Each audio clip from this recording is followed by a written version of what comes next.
За плата се бориме, не се молиме, гласи мотото на овогодинешниот протест во организација на Сојузот на синдикати на Македонија. Не само поголеми плати, туку бараат и поголема почит за работниците и нивните права, како и поголема заштита на работното место.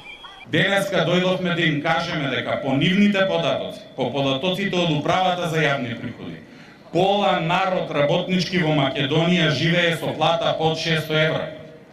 Денеска дојдовме да им кажеме дека 1/3 од вкупниот работнички народ во Македонија живее под прагот на сиромаштијата.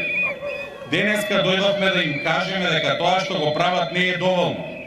Не знам со што им бодеме очи во тие колективни договори кога на истите си они подписници.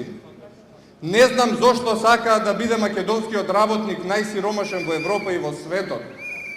Дали треба да дозволиме и оваа година статистика од 31 работник кој не се врати дома при семејството?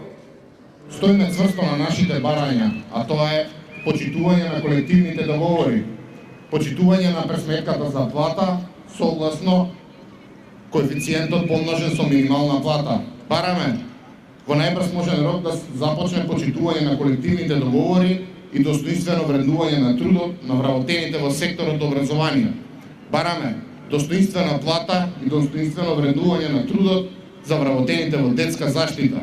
Тие што денеска излегоа на протест повикаа на единство меѓу работниците за погласна и се присутна борба за нивните права.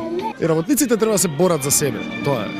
Работниците треба да се борат да сватат дека само заеднички можат да постигнат нешто. Нели, можат да бидат заедно, можат да работат заедно и можат да станат свесни за сето тоа. Ама постојат многу препреки, постојат многу обструкции. Треба да е полно овдека.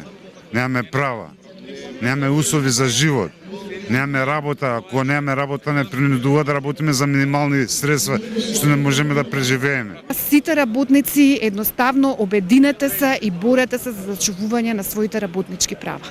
Маршот започна од пред синдикалната зграда. Попатно синдикалците упатија пораки од пред собранието и пред Стопанската комора, а протестот заврши пред владата. За премиерот ова е традиционален првомајски протест, нешто што всушност и треба да го прават синдикатите. Право на секој граѓанин е да протестира и да се бори за поголеми права, а ние го почитуваме, тоа рече Мицкоски. Порака упати и претседателката на државата. Како претседателка на сите граѓани, подсетувам дека имаме обврска да градиме општество во кое што трудот се цени и вреднува, а социјално-економските права се остваруваат. Спикерот на собранието Гаши порача дека работничките права, достоинствената работа, социјалната правда и еднаквите можности не се само вредности што треба да се чествуваат, туку и обврски кон кои постојано треба да се стремиме.